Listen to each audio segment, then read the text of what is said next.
fiery horse with the speed of light, a cloud of dust, and a hearty hi-yo silver, the Lone Ranger.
With his faithful Indian companion Tonto, the daring and resourceful masked rider of the plains led the fight for law and order in the early western United States. Nowhere in the pages of history can one find a greater champion of justice. Return with us now to those thrilling days of yesteryear. From out of the past come the thundering hoofbeats of the great horse Silver. The Lone Ranger rides again. Silver!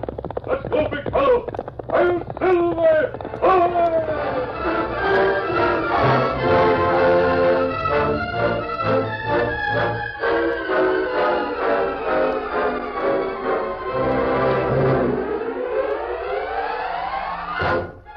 The town of Golconda nestled in the hills in the heart of the gold country. It was there that Eben Frawley ran the general store.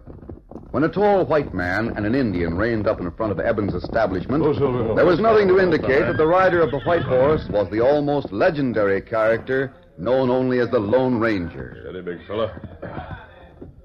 Tonto, let's look at Eben's place. Ah, plenty changed since last time we come here. The old fellow's expanded. Store's twice as big as it used to be. That right? I guess he must have decided to spend some of the money he'd saved. Me stay here, horse? Yes, Tonto. I'll go and try to find the boots for Dan. Him be plenty glad to get surprised when he'll come back from trip. Yes, it's worth the trouble of getting on a disguise and coming here. Well, I'll be back in a few minutes.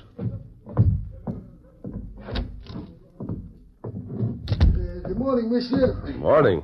Just name it. If I ain't got it, you can't get it. I'm looking for a pair of boots for a boy of about 14. Boots, eh? Mining, riding, walking, they're just fancy for sure.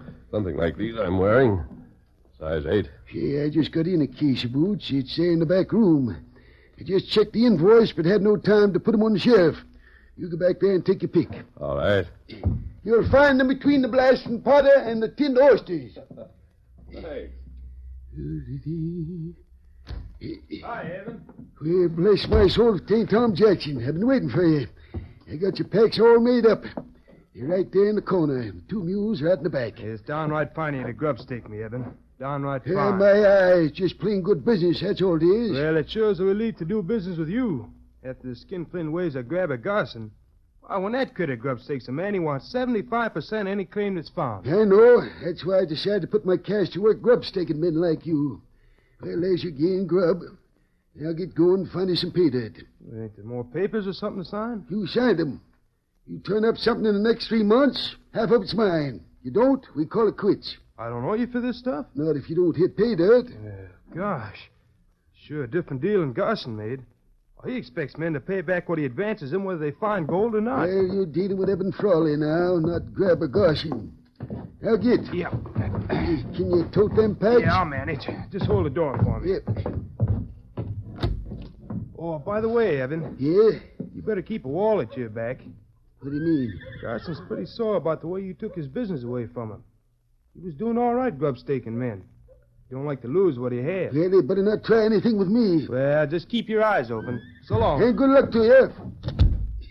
Hey there, you find them boots all right? Yes, but I'm still looking for the right pair. Well, take your time. No hurry about it. Yeah, better get you sweeping the floor. Raleigh, I want to talk to you. Yeah, go ahead and talk.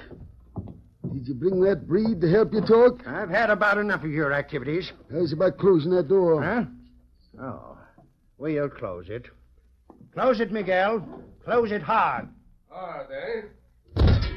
Well, that's your hide. You slammed the glass window out of the door. Somebody's got to pay for that. I saw Tom Jackson leaving here. I suppose you've grub-staked him? You bet I have, you greedy, grabbing skinflint. And I'll grub-stake any other man I think is deserving. Oh, you will, huh? Well, it was my idea to finance prospectors. It was my idea, see? I've been in business for 5 years. Well, you won't be in business much longer. No, sirree. Not while I'm alive and kicking. You swindled a half dozen men out of their claims. Those you didn't swindle out of the claims, you left only a few shares while you grabbed most of them. Hey, look out for that tableware. Senor, I am so sorry. I am clumsy, eh? Oh, the sad wonder you smashed all them dishes. You bumped into that tableware on purpose. Now get out of here. Go on, the two of you, get. You lay a hand on me, Frawley, and Miguel will protect me. You get or I'll lay both hand and foot on you.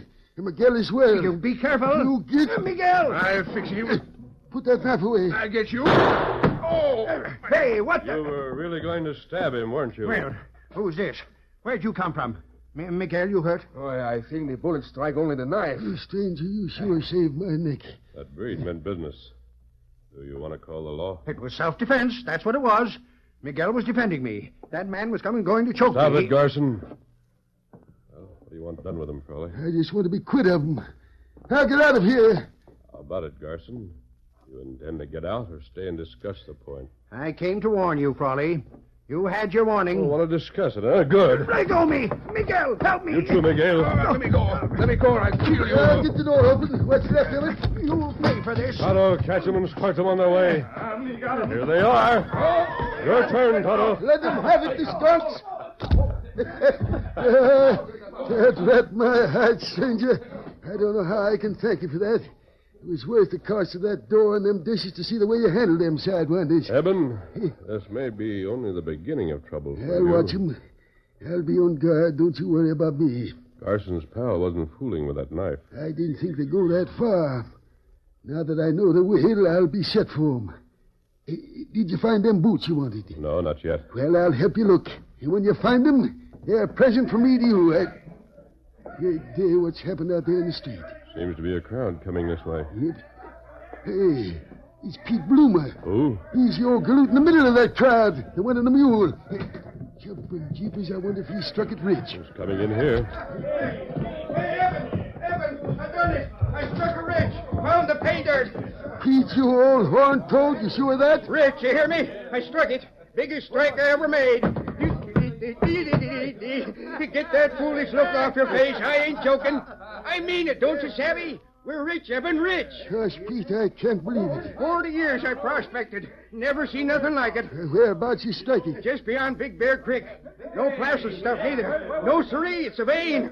We got us a mine. By Jiminy Evan, we're mine owners. You bring samples? Sackful. If only it assays good. It's been assayed already. Stopped by at Rock City. They said they'd never seen the like. Am I glad it's you that staked me and not Driver Garson? It's staked? Staked our claims and filed on them. You don't catch me napping. No buzzard of a claim jumper will ever get no gold of mine. Quit looking like you can't believe it, Evan. It's true. So help me, it's true. Then you get right back there. I'll give you a new repeating rifle. I'll give you grub. As soon as you can, I'll send men to join you. But right now, you guard that claim. If anybody so much as tries to set foot on it, blast him off.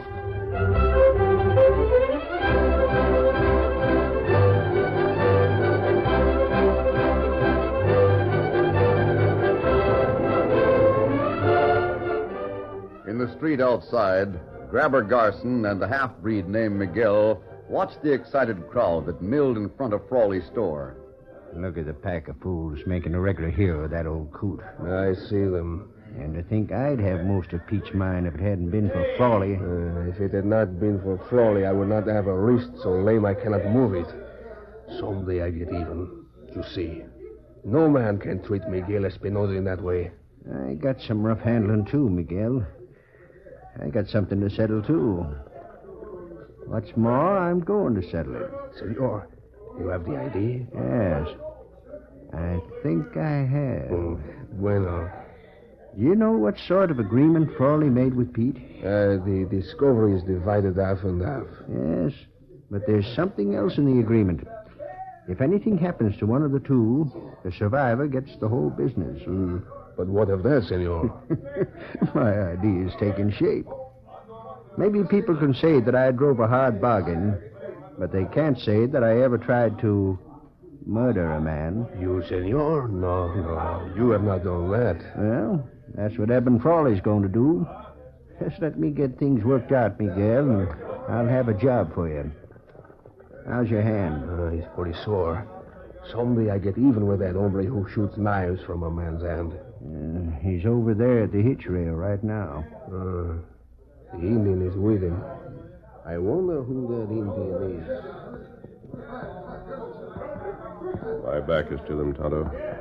Garson and Miguel still whispering to each other. That's right. Half-breed fella got plenty ugly look on face. I think we'll keep an eye on things for a time. Garson isn't going to stop with what he's done. All right, mount up. We'll go to camp. Steady, big fella. One Silver. Get him up, Scout.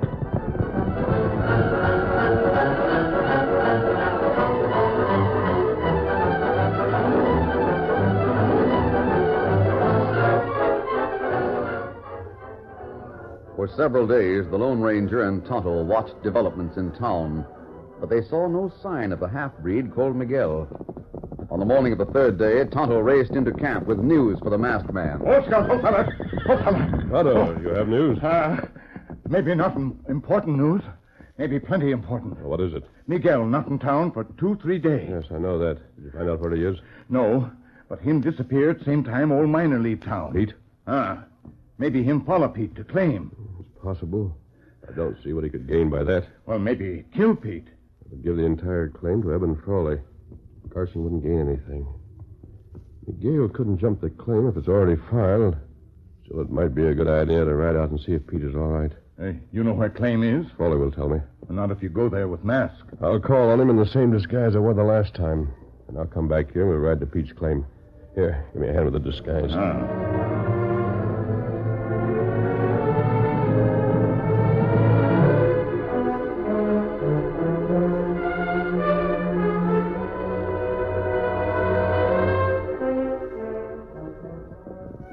It was evening when Tonto and the Lone Ranger, wearing the familiar mask, reined up in front of the little shack Pete had hurriedly thrown up in the mountains. Steady, big fella. Hello there. Anyone inside? Him not answer. Smoke coming from the chimney. Come on, Tonto. We'll look in. Oh, Him there on the floor. Pete. I'm dying. Give me a hand, Tonto. We'll see what's wrong. I know what's wrong. It's poison. The murdering skunk. Look at his eyes, Tonto. My food was poisoned. I got awful pains. Throat hurts. Me get things from saddlebag. Now, listen to me, Pete. We're friends and we'll help you. Who poisoned you? Couldn't be anyone but Frawley. He's the only one who had a chance to put something in my food. He wanted the mine. All of it. Not just half. He wanted it all. Steady now. We're going to see that he doesn't get it all.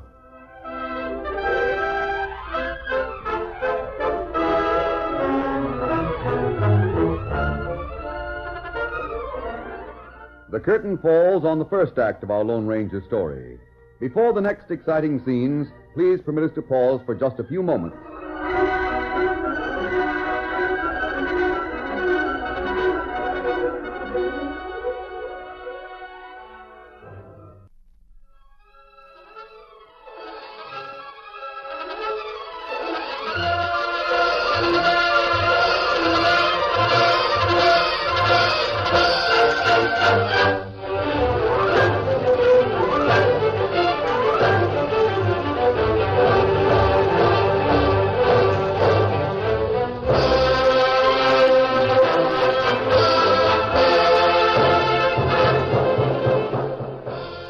to continue our story.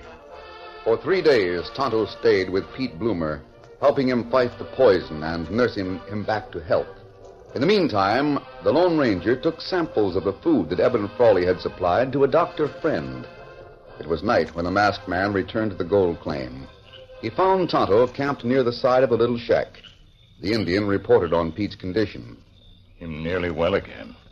Him be good as new in 3 days. Good. I brought more food, Tonto. It's in the saddlebags. That good. Food supply low. Unless we use food Pete brings. That food can't be used. Doctor say food poison? Yes, but differently than we thought. What's Pete have to say? Well, him plenty mad at Eben Frawley. He still thinks Frawley poisoned his food, huh? No one else near food. Tonto, look over there. Pete's leaving the shack. We go get him, huh? Yes, come on.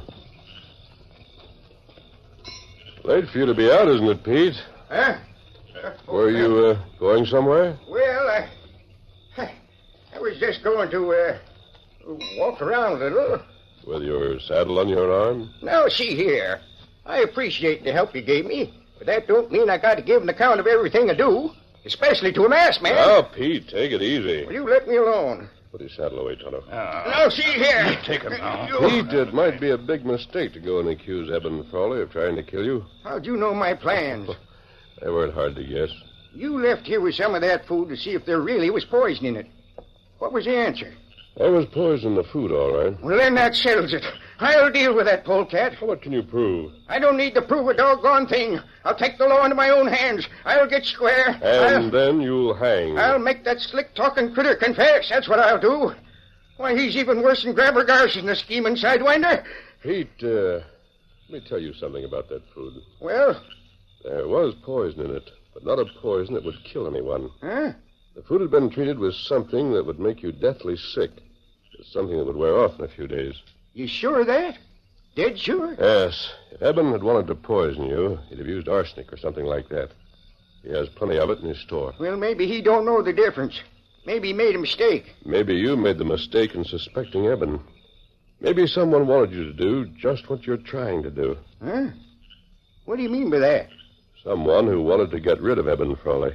You don't mean Garson? Yes, I do. But he wouldn't Wouldn't he be in a nice spot if you killed the man who's ruined his business? Doggone. I never thought of that. Say, just who are you anyway? That's not important, Pete. Just give me a chance to prove what I've told you. Well, how can you do that? I don't know yet. I'll have to find a way.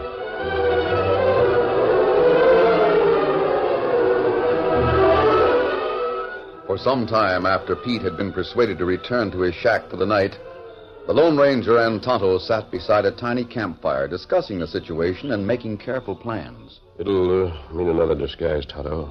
Different one than I wore the last time I went to Golconda. We fix that. It also means some careful work on your part. You know.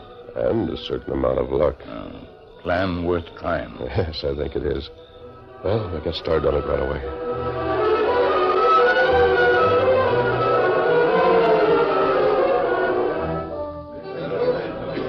The following day, a tall man who seemed to be an unlucky prospector appeared in Golconda and went to the cafe. He dropped a few remarks that brought many curious questions from the townspeople. You say you seen Pete stretched on the floor of his shack? That's right. Dead, huh? Certainly looked like a dead man. Great day. There was poison in his grub. Poison?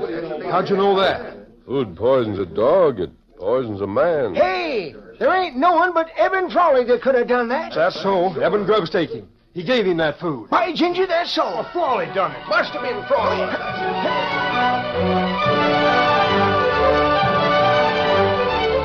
Hey, boys, have you heard the news? Frawley poisoned Pete. Pete's dead. Yeah, Frawley done it. Eben figured to get his share of the claim. The news spread through the cafe, into the streets, through the town like wildfire. Some were quick to accuse Eben Frawley. Others were dubious and willing to give Eben the chance to tell his side of the story or to defend himself. Well, maybe Eben done it and maybe he didn't. I say let's go talk to him.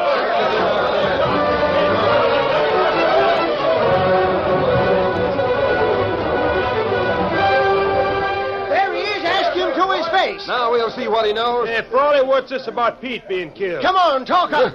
What's that you said about Pete? He was murdered. His grub was poisoned. Oh, And we come here to see what you got to say about it. what's that? Wait now. I Maybe never... aim to get that claim all for yourself. Answer that one, Eben. How about it? Wait, hold on. This is the first I've heard about it. Give me a chance to think. Gosh, Pete dead. I can't hardly believe You're it. just acting. I'm not acting, Give Garson. Eben a chance to talk. If Pete was poisoned, it has to be Eben. Who else stood to gain by it? Pete got all his grub from you, didn't he? Wait. It wasn't me to tell it. I swear I didn't. I say we should string him up for it. No, boys, you can't do that. Oh, don't listen to Garson. Take him up to that claim. If Pete's dead, string him up on the spot.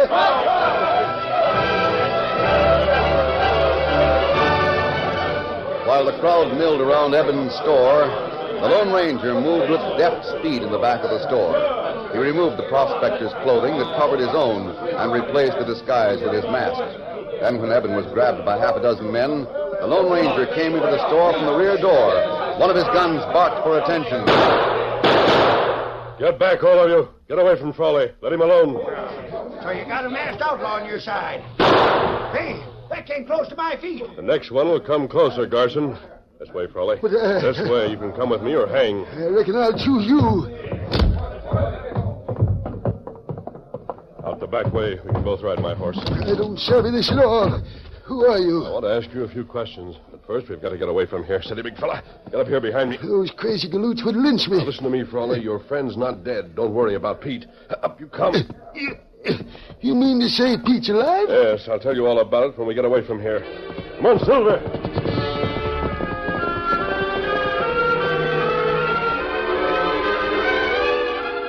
That night, Miguel, the half-breed, who lived alone in a small cabin at the edge of town, had slept for less than an hour when something roused him to wakefulness.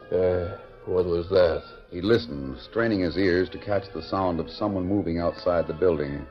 For a moment, there was silence. I was sure I heard He someone. sat up in the bunk. His hand reached for the gun beneath his pillow. Then suddenly a voice cut through the silence. Carson, what are you doing there? Hold on, come back here. Caramba. What is this? I must see what goes on.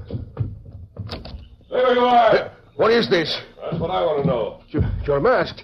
You come to rob me. Came to find out what you and Garson are up to. But, senor... Drop that gun before I let you have it. See.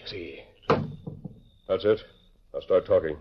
Senor, talking about what? I don't understand. What's the game you and Garson are playing? How does he come here to see you? Senor, there was no one Don't here. try to tell me it was not Garson who just left here. I have seen nothing of Senor Garson. Then who did leave your back door? No one. There was no one here, senor. You mean to say I didn't see someone ride away from the rear of the shack less than 2 minutes ago? There was no one here, I swear it. Come this way. Oh, let me go, senor. Let go of my neck. I'll show you the footprints. Open that door. See, I will open it, but please let go of my neck. Look out. Senor, what is it? Steady. There's no one here. Look at this. What? A gun? Yes, lashed to the side of the casing with a string from the trigger to the door. This was supposed to kill the first person to open it. That would be me. There is never anyone else here. Now do you deny that there was someone here? No, senor. Now I do not deny it. If you'd had a little more time, you'd have sighted the gun so it wouldn't have shot over your head. Senor, you say it was Garson who was here? I thought you and Garson were pals. Was he who rode away? The moon's none too bright. I might have made a mistake. You might have made a mistake, but you might not have made a mistake, eh? Forget I came here, Miguel. Adios. Oh, wait a moment, senor. I want to talk to you. Come back, senor. Please come back. Come on, Silver.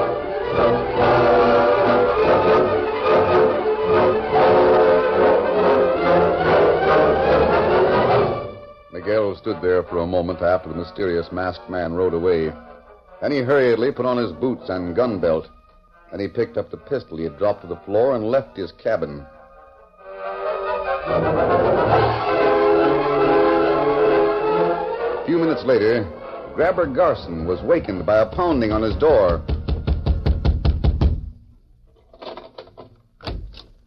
About time you opened the door. Miguel, what are you doing here? Oh, you're surprised to see me alive.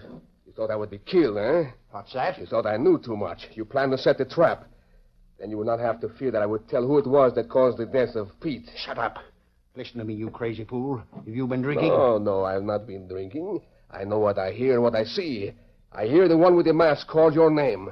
I know it's you who leave the back of my house. I haven't been near the back of your house, and I don't know what you're talking You about. lie. You tell 1,000 lies. You tell me the poison will do more than make Pete sick. You lie about that. It kill him. Now you say you have not been near my house. Again you lie. You deny you want me dead, so there's no one to know about you. More lies. Well, I'm here to fix you, Garson. And about that, I do not lie. You're loco. Put that gun down. Stop it, Miguel. What? Oh, my hand. It's you again. You hit my hand. You should have left your gun at home. You heard it, Sheriff? You heard what you said? Frawley, Sheriff. Yeah, we're here, all right. Have you heard what Miguel said about the poison in Pete's grub? I didn't do it. That breed is the one who's to blame. It was Garson who made me do it. You can't prove it. Now, shut up, both of you, shut up. We heard all we need to know. The masked man figured we'd get some true facts if we got you two stirred up. Well, he was right. Come on, Breed, we want you. You too, Garson. No. I didn't poison the food. The breed did it. He sneaked up and put poison in Pete's food during the night. And you gave me the poison. The stuff I gave you wasn't poison. It wouldn't have killed Pete. Pete didn't die, you scheming polecat. But he got mighty sick. He didn't die? No. He didn't come to kill me like you wanted him to. If he didn't die, you can't hang me. Well, maybe we can't hang you, but we can put you away for a good spell. Sheriff, this one, he should have extra time in jail. He should be there longer than me. He tried to kill me. That ain't so. I can prove it. Oh, you can forget that charge, Breed. Carson didn't try to kill you. But I heard the shot. I saw the gun on the string. Uh-huh. But that wasn't Carson's doing. But who then? It was just the masked man's way of stirring things up to see if some truth wouldn't come to the surface.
The story you have just heard is a copyrighted feature of the Lone Ranger Incorporated.